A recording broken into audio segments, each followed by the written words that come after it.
Hello, everybody, and welcome into another season preview show here at the Hockey Writers YouTube channel. I'm your host, Matthew Zator, and as always, as we continue to preview the season coming up, got the Columbus Blue Jackets, and of course, we always have Mark Scheig here, and we got a newcomer this season, Matthew Buhrmann here.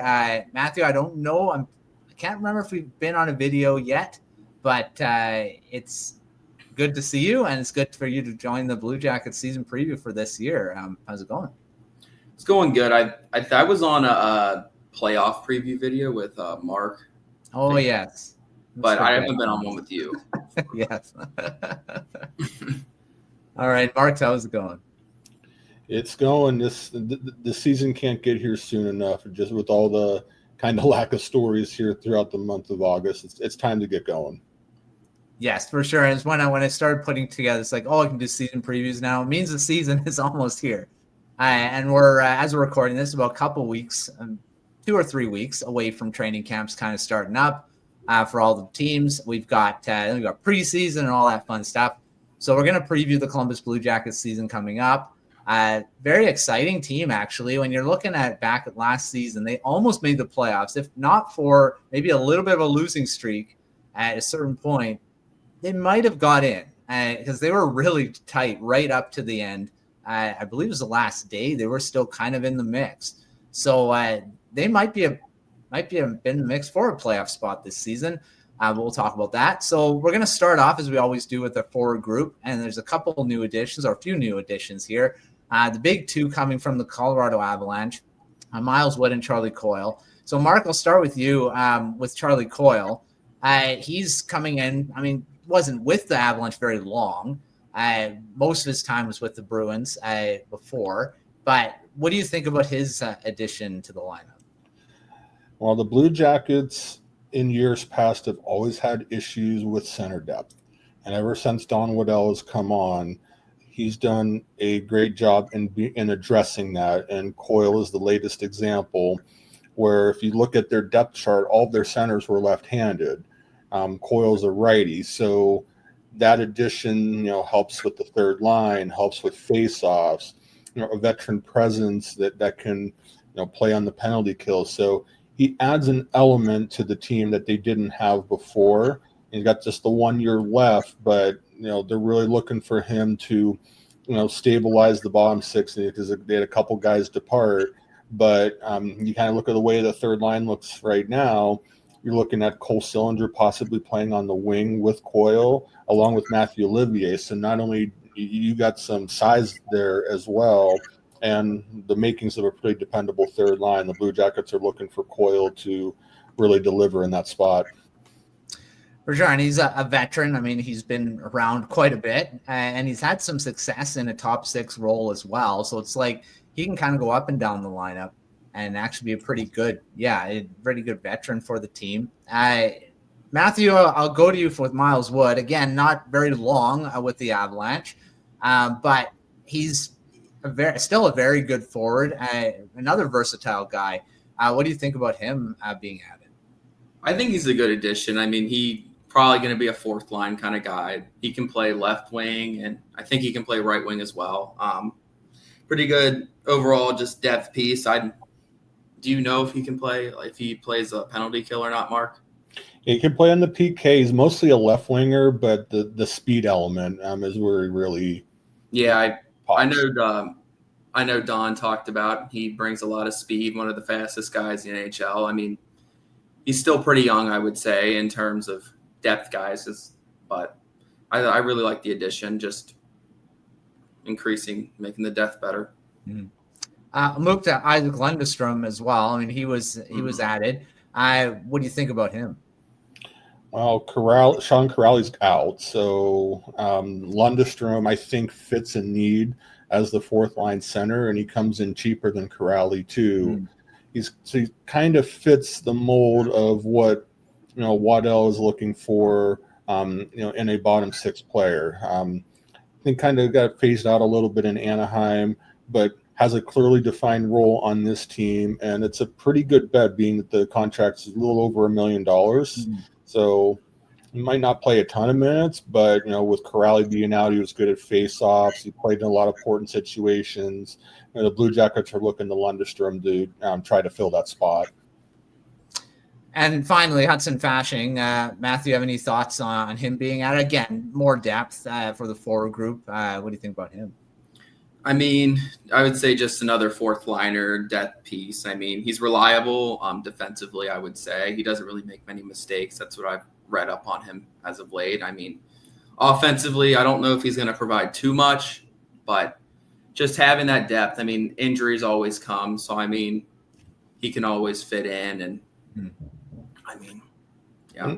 And I'll add, too, on him, just, you look at the contract that he signed, there's a little bit of a higher minimum. So that implies that they think that he's going to play some NHL games. And, of course, the whole Igor Chinakhov situation kind of hovering over the team. So if something were to happen there, Fasching is somebody that can come in a pinch, play in the bottom six, a little bit of an analytics darling as well. Very well, apparently one of the better, just good guys in the NHL, according to what the Islanders writers were saying. So, they're happy that they're seeing that he's getting a chance, and we think that he's going to get into some games here, especially the way that contract was signed. For sure, and like Matthew said, there's a lot of injuries happen. The Blue Jackets know that more than most. They've dealt with a lot of injuries in the last few seasons. So, I mean, they know that they need depth, and a lot of these guys may play. You hope that no one gets injured, but injuries do happen throughout the season. So it's good to have that depth. All right. So, Mark, you mentioned Chinakhov. It's probably going to come up in our next segment here, and that is the big storylines, burning questions heading into the season in the forwards. What are your big storylines to watch as we go through training camp here, or just the season in general? Yeah, it has to start with Igor Chinakhov. You read on the Hockey Writers, had the opportunity to meet with Don Waddell in his office at Nationwide Arena, and he gave me 30 minutes. And one of the things we talked about was where that situation was. So Chinakhov met with the team. Both sides got to kind of clear the air out on the situation. Chinakhov pretty much admitted that he didn't think that his career was best suited in Columbus, but Waddell said that he can't promise that he'd be traded. So as we record this, they expect him to be ready to go in training camp. Could play games with the Blue Jackets still, but they are still going to look for a trade if they can find somebody that will help the team immediately. They're not just going to give him away. So that a trade could happen at any time, or it could go into training camp, or it could go into the season. So that kind of overshadows everything else from the forward perspective. And then if you go outside of that, we can sit and talk about all the individual players and different things of what they can do. Like Dmitry Voronkov was somebody that, the New York Islanders wanted him in a potential no adoption trade, and Waddell said no. They believe in the player, even though he kind of fell off at the end of last year. He's probably going to play in a top six role. Can he kind of regain the form from the first half of last season in an important spot, potentially next to Adam Fantilli and Kent Johnson? Can the top line get their chemistry back as being one of the best lines in the NHL? So I don't want to steal all the storylines here, but those are some of the big ones that will go into it. And Chinakhov's situation will dictate where a lot of it will go. Yeah, I think that's definitely can change things. And even if he starts during the season, it's probably bigger if he does start. So yeah, we'll follow that throughout training camp and in early part of the season, or maybe even throughout the season. Who knows if he's going to be traded during, or might even wait till the trade deadline. Don't know. Matthew, what about you for storylines going in? I know a current story I'm working on, or like breakout candidates, and I would just say, Mark kind of covered most of the big storylines. I would say with Chinakhov and Voronkov almost going to the Islanders, but I would say breakout candidates. I've been looking into Fantilli and Kent Johnson as like watching their development, because I think they're very much the future of this franchise. Because you got to think Boone Jenner. I'm not sure exactly how old he is, but he's getting up there in terms. But future franchise, watching how they develop. And I think Fantilli can put up a lot more points on the board than he did last season. And then Kent Johnson as well. Yeah. Yeah, those two are definitely the pillars I think they're going to be building around up front. I mean, they've got a lot of a lot of prospects still coming up as well. And this is still a very young team. There are a lot of veterans too, but their basis, their core is still really young. And we don't know what their ceiling is yet. Even Cole Sillinger, I mean, you'd think he's been in the league for a long time, but he really hasn't. He's been only, 4 seasons, I believe. So, yeah, they've still got a lot of young guys still kind of forming this core for sure. All right, let's move to the back end. And this one didn't have a lot of changes. I mean, not huge additions. I mean, Dyson Mayu was added. He's a guy that's probably he's kind of bounced around now a couple teams, but he still has some potential. So, Mark, what about the defense going in? I say not a lot of changes, still led by Zach Werenski, who had a breakout season. I don't know if it was a breakout season, but he returned to the guy that he was a few seasons ago. Was in the Norris Trophy finalists. Got a lot of votes there too. So what about the defense? What do you think about it?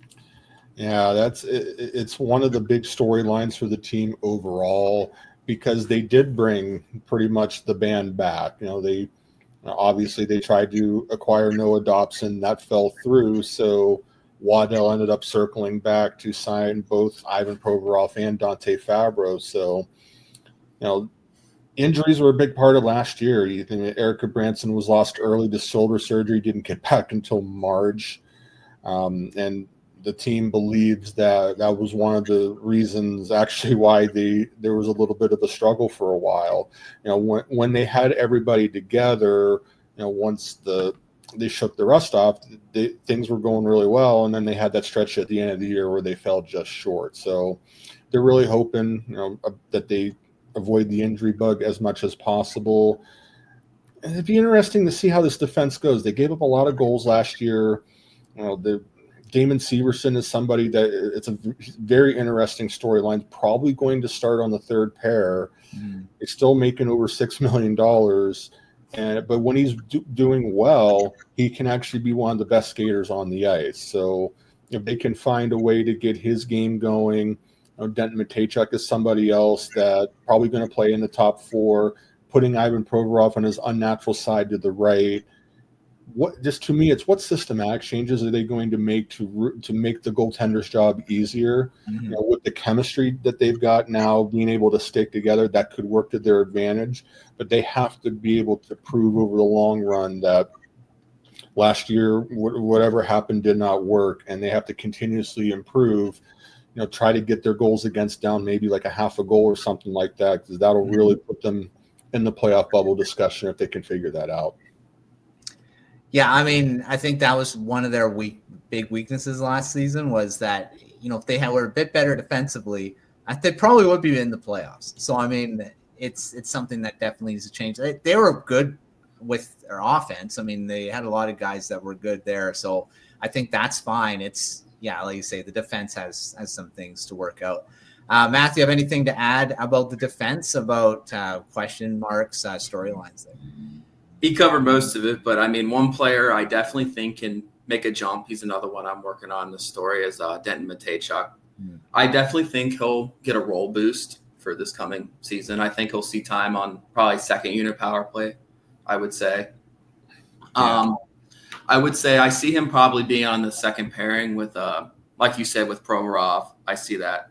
But one other thing about Matejchuk, he can play both sides he can play right and left. So, I mean, anything else, Mark pretty much covered. I think Severson, he really needs to have a bounce back here. I know that's one of the quick fire questions, but he needs to have a bounce back here too. So storylines, yeah, that's about it. I like Matejchuk. I've liked him since he was drafted. I think he's a lot of potential in the league. I think, definitely going to get a role boost. And like you said, a second pairing and second power play unit. He's going to be pretty good. So I'm excited to see what he can do this season too. All right, Matthew, I'll start with you with the goaltending. That's Elvis Merzlikins and Jack Greaves. You can pace who's the starter, who's the backup, because really, are we sure it's Merzlikins? I don't know. So Daniil Tarasov is no longer with the team, so he was traded. So Jack Greaves is there. Is he the backup or is he the starter? What do you think about the goaltending? This is probably the biggest storyline, I would say, minus Chinakhov. But, I mean, I think we're just going to have to see how October goes because they start off with some really tough opponents. I think I saw something 7 out of the 10 teams they play in October were playoff teams last season. So I think it'll probably start off going like 50-50, kind of a tandem is what I think is going to happen. And then I think throughout the season, they'll be able to figure out who is the starter. That's what I think is going to happen. But who deserves it more? It's really a toss-up. I mean, I don't know. What do you think, Mark? it's really a toss-up. I mean, yeah, you can make an argument for both guys to start the year. Yeah. But ultimately, I think it's going to come down to training camp. I think it'll be very important for them, someone to establish themselves. If we saw what the way that Dean Evison handled things, he rode the hot hand. And that was part of the reason why Tarasov kind of fell out. He got injured, but then kind of lost the rotation. Greaves came in, played really well, deserved this opportunity to be here now. As we sit here and record this, I think Merzlikins is they like him. Waddell likes him. Evison likes him. They like what he's done in the locker room. He seems like that he's done some things to earn some favor there. So as the veteran, it wouldn't surprise me if he's the starter. But at the same time, if Greaves outplays him in training camp and during the preseason, Greaves could be this opening night starter against Nashville. So this is wait and see. This really could be like a 50-50 coin flip. I'm just not sure how much you can – I know training camp's important and all, but I'm not sure how much you can put into it because just the game action is so much different. That's where it's like – I mean, who was going to start at the beginning of the season? I'm with you. I think it's probably going to be Merzlikins is my guess. But – yeah, but we're really not even confident saying that yet. So. Yeah. No. If I had to guess, it would be Merzlikins, but yeah. Yeah, you'd hope that both of them are good, and then you got that nice tandem because I've said this before. I think the league is now a 2-goalie thing. I mean, you can't have one guy taking up all the starts now. You need two, and I mean, no team has really done the 50-50 split. I mean, Boston probably got the closest with Ullmark and Swayman there for a bit, but I think that's what you need now. You need a really good two goalies that play maybe 60-40. The days of Martin Brodeur and Patrick Waugh are done where they're playing like 72, which is insane.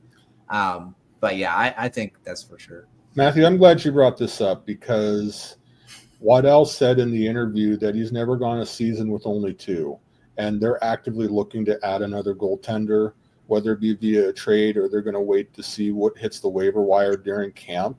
He did not hide that fact. So, that's another kind of mini storyline to watch is who do they settle on as the guy, like if one of Merzlikins or Greaves gets injured, they got to bring someone up to be able to play in that 3 role that can play both in the AHL and can back up. So, they're definitely going to be looking for somebody, and that's an important fill. Yeah.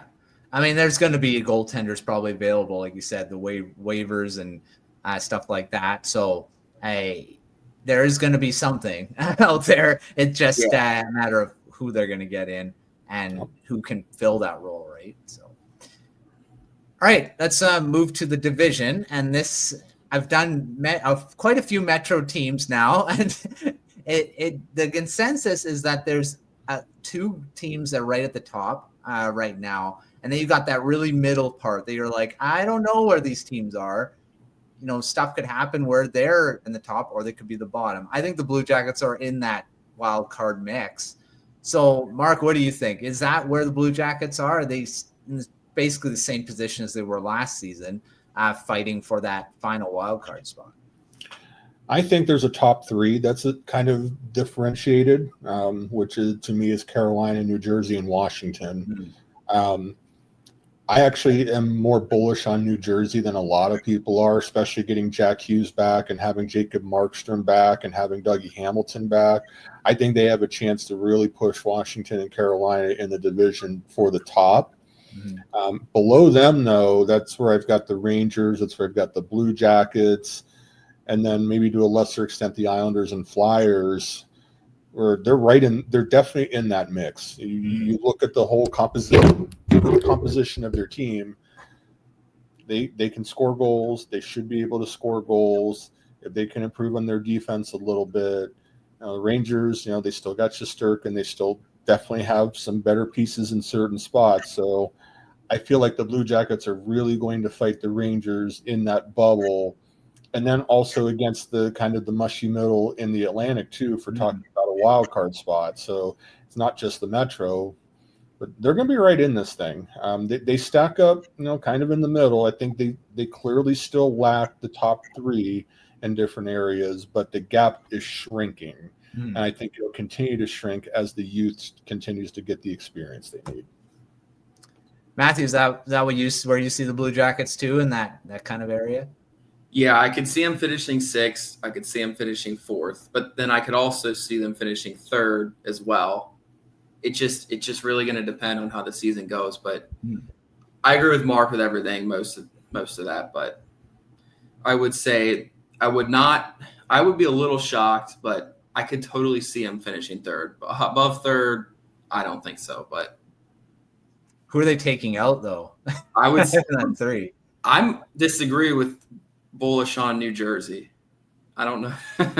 I would disagree with it.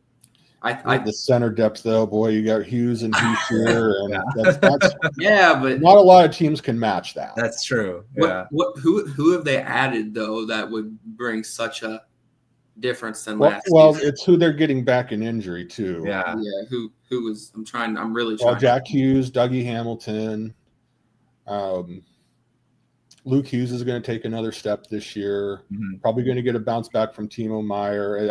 I am bullish on them. I get a lot of people are not, and I totally understand folks disagreeing with that. Just when you take out a guy like Hughes and you get him back, you could put a team on his back.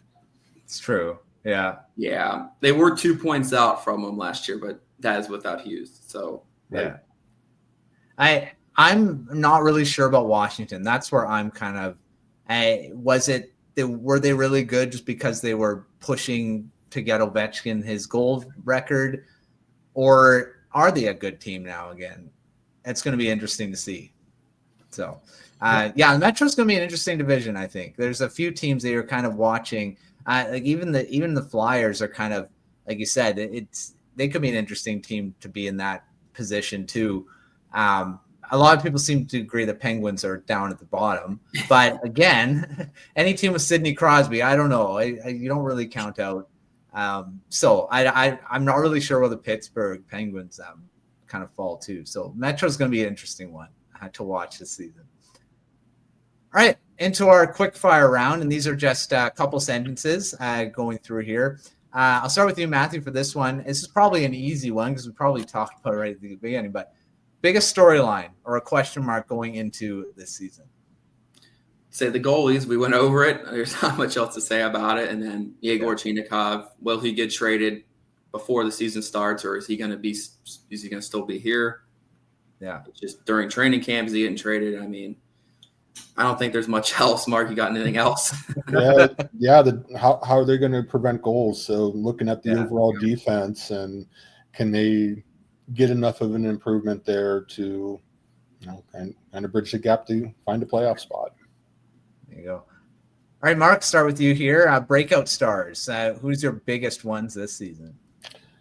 I'll give Matthew credit because he mentioned my clear one earlier, and that's Kent Johnson. It's the progression that he's had as best offensive season last year. He's somebody that I think is on a path to eventually be the leading scorer on the Blue Jackets from an offensive standpoint, just the way that he can play make. Shooting percentage a little inflated at 19.5 last year, but still could top 70 points, could even try to push at 80 points if he can stay healthy. But to me, he's the clear breakout guy. And then if I had to pick a defender, kind of obvious one, Matthew mentioned too, Denton Matejchuk. There you go. Yeah, I'm picking him for mine. Matthew, what about you? I mean, I could say, you could make an argument for Jet Greaves with this, but he broke out more last year or last season, but you could say he could break out even more and become the starter. So, I mean, I think that's a possibility. So I'll say him as well. All right. Matthew, I'll stay with you with the bounce back guys. Who needs to bounce back the most? I'll say Damon Severson, because he had a lot of defensive miscues last season. I would say a lot of odd man rushes given up. I'm not sure what his plus minus was, but I can't imagine it being very, very good. But I will say him. I mean, you could argue Elvis as well a little bit, maybe. I don't know. You want to go? Is there anybody else, Mark? Yeah, for me, because of the way last season ended and the fact that Waddell said no to the trade to the Islanders, Dmitry Voronkov, he really needs to be a consistent force to really help elevate their top six. Yeah. Damon Severson actually was a +5, which was the boneheaded mistakes though, and he knows it. I mean, he knew exactly what the issues were. That stuff has been addressed. It's just they have to be able to find the consistent version of him to, if he can find himself, the defense would be actually quite a bit better. So it's a big storyline. Like I would say 75% of the time he was not maybe even 80% of the time he was not making like the bonehead mistakes. It was just like the random little mistake would happen. But yeah, he's probably my biggest bounce back guy. Yeah, I mean he's shown in the past he's a really good defenseman, so it's someone that I think he definitely has it to bounce back for sure. All right, Mark, X factors this season. It can be situation, player, wherever you want to go with this. What is your X factor? Yeah, it's ultimately going to be whoever plays with Johnson and Fantilli. I think Voronkov to start the year. Could it be Chinakhov if he stays? But it's the position. So you got Fantilli in the middle. Kent Johnson can play both sides, but would probably end up playing on the right. But the guy that plays with them, I think, is a huge X factor to kind of help elevate that top six. So whoever that ends up being, to me, is a big X factor. Sure, Matthew. What about you? I mean, you said we can go with just more of I take a special teams route. I would say the power play needs to be more consistent. It was too up and down last season. Because I would say, I'm not going to obviously blame everything on special teams to why they didn't make the playoffs, but their losing streak like mid-season, their power play was just kind of non-existent. Or even during the end of the season as well, I would say. I know I saw a stat. I think it was like 12% in the last like 10 games. It just needs to be more consistent. So I'll go power play being more consistent. Yeah, that's a big one. I mean, special teams are always something that can sink or sway. It can sink a team or it can help them become one of the best. And a lot of the time, playoff teams have a top 10, 15, I'd say the worst power play going into the playoffs. So it's definitely a big thing. All right, let's shift to this might not be a thing for the Blue Jackets if there's any surprising things, but you might have someone. Mark, a surprise prospect or rookie that you're not anticipating to make the lineup, but could surprise in training camp and do it.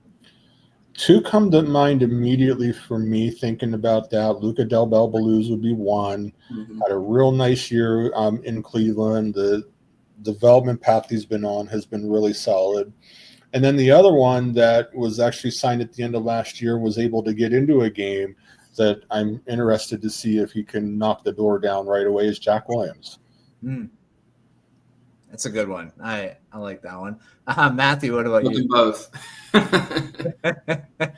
Anybody else? I mean, I'm not really sure. I honestly don't think Those are the two. I don't think there's anybody else other than those two that could. I mean, there's obviously going to be people that come up from Cleveland, but surprise rookie prospects. I guess if we're thinking about that, James Malatesta, maybe. You know, Like I wouldn't say that's surprise though. Like you know what I mean? Like somebody that's like during the training camp, you're like, oh, they came out and they were like, they really surprised. Like he's a guy that'll probably just come up, people get injured, kind of ordeal, I think. But if he made the team, it would be surprising right now. But yeah, that's true. Yeah. All right. To other prospects, and I'll start with you, Matthew. Anyone that their Blue Jackets have a big prospect pool, a lot of good guys in the system. Who should everyone be watching this season? I'll go with Caden Lindstrom and how he recovers from his back injury, like with a full season in Michigan State. I think it'll help him, being that NCAA, they don't play nearly as many games as the Western Hockey League or CHL overall. He'll be on a very, very high-powered offensive team with Porter Martone. I think their goalie's going to be back. Trey Augustine's back. Michigan State's going to be a wagon, definitely. Yeah. Jackson Smith, another guy going to Penn State. They're going to be a wagon, obviously. They have McKenna, the whole deal. Anybody else? Mark, you can take if there's anybody else. I'll go a little off the board. Sergei Ivanov, the goaltender, I think is going to be very interesting to watch, especially considering that both the team and Ivanov's agent believe he's coming to North America next year. So you want to talk about just the overarching goaltending story, however that develops this year.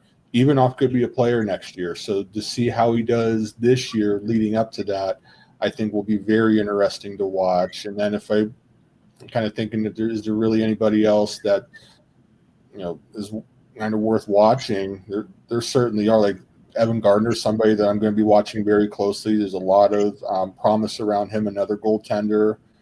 Jordan Dumais was the other one too that really sticks out as somebody that I think that this year is going to be huge for how the rest of his Blue Jackets career is going to go. Like, what's the path look like? He's recovered through a lot of things, had some legal trouble, some injury, so kind of a fresh start for him this year. Let's see how he does. Yeah, lots of great guys. I was going to say Gavin Brindley, but I'm like, wait, he is on the Avalanche now. Correct. He's always the guy to watch for me, but he is no longer a Blue Jacket prospect. But yeah. All right. This one probably won't be. Might be. Mark, who's leading the team in scoring? Forward might be a little tough, maybe a few guys, but defense is probably an obvious one. Who's leading the way? So forward and defense. Okay, so Zach Werenski. I don't think there's much argument there, assuming that he stays healthy. Can he get to 82, over 80 points again? I think he can repeat it. And he's put in all the work. He's proven that he was one of the best defensemen at major tournaments, the Four Nations, and at the World Championships. So how repeatable is that will be the storyline to watch. And I think up front, it's a very interesting question. I think I'm looking at Kent Johnson. I really feel like that the breakout is going to be good enough and the playmaking is going to be good enough. You can make arguments for a bunch of other guys. I think that Kent's going to start to put everything together, and he's got a chance to be the forward leading scorer by the time it's done. Matthew, I know you're probably Werenski. Yeah, we don't even need to talk. Don't have to go there. But forwards, what about you? I do have a different person with forwards. I'll say Kirill Marchenko. He led the team in scoring last season, correct? I think he was tied. Forward scoring, I should say. Overall forward scoring, I think it was. I'd have to look, but I think it was him. I think he's already kind of cemented himself. He's kind of made the jump that I hope Kent Johnson and Fantilli can make, but I'll say Marchenko. I think he's established himself, top line guy, top power play unit guy. I'm going to go with him. But I could also see your argument for Kent Johnson, him having. I can definitely see your argument for Marchenko. Yeah. Both guys, I think, can be very close. And then Monahan as well. Yeah. Because Marchenko was 74 points last season. So he actually might have been the second in scoring. Or he was, yeah. So I didn't know he had 74 points. Didn't know he had that much. Yeah, his playmaking really exploded last year. Yeah, I did not know he had that many. So yeah, he definitely has. But Kent Johnson was tied for third with 57. So with Monahan. Oh. So yeah, definitely can do it. Like I say, the Blue Jackets, their goal scoring was not bad last season. They had 230 goal scorers, a bunch of guys in double digits, 20 goal guys. Their goals, I mean, there's no problem there. I think it's the defense, like you both guys said, right? So, yeah, it's going to be interesting to see who does lead the way on the forward group. Because Werenski, do you think he's leading the way overall, though, again this season? Could happen. I think it's going to be close between him and whoever's the top forward scorer, but I could see it. Yeah, I think he probably can again. Probably. And he, of course, not officially on the Olympic roster, but he was invited to the U.S. orientation camp. So might be in the Olympics this year as well, or next year. All right, let's finish the show here and with our bold predictions, hot takes. And I love doing these. So, Mark, I'll start with you. A bold prediction for this season. Bold prediction for this season is that they win a round in the playoffs. All right, Matthew, what about you? I wasn't saying they're winning the round, but I'm saying they're going to make the playoffs. But yes, we're bold. Yeah, it's bold. Yes, be bold. I think it's at this point where this franchise is kind of like a crossroads. They really need to make the playoffs this season. But I think they can do it. Winning a round, I mean, I could also see it as well, but will they be a wild card team or could they make it as third in the Metro? So that's a big thing too, because that also depends on your first round matchups as well. So, all right, I'll throw a bold prediction. I'm going to say one forward. I'm not going to say who because that's really being specific, but maybe I should get specific. Someone's going to hit 100 points. Could be Werenski. It's more likely a forward. So I'm going to go with, I'll pile on the breakout. That Kent Johnson hitting 100 points this season. So you got to go bold. You got to go high. That should be nice. So I'll go Kent Johnson. He's one of my favorite players too. So I think that's doubling his point total from last season. But that'd be pretty good. All right. Well, thanks, guys, for coming on and talking Blue Jackets as we go into this season. A very exciting team to watch. Lots of exciting forwards.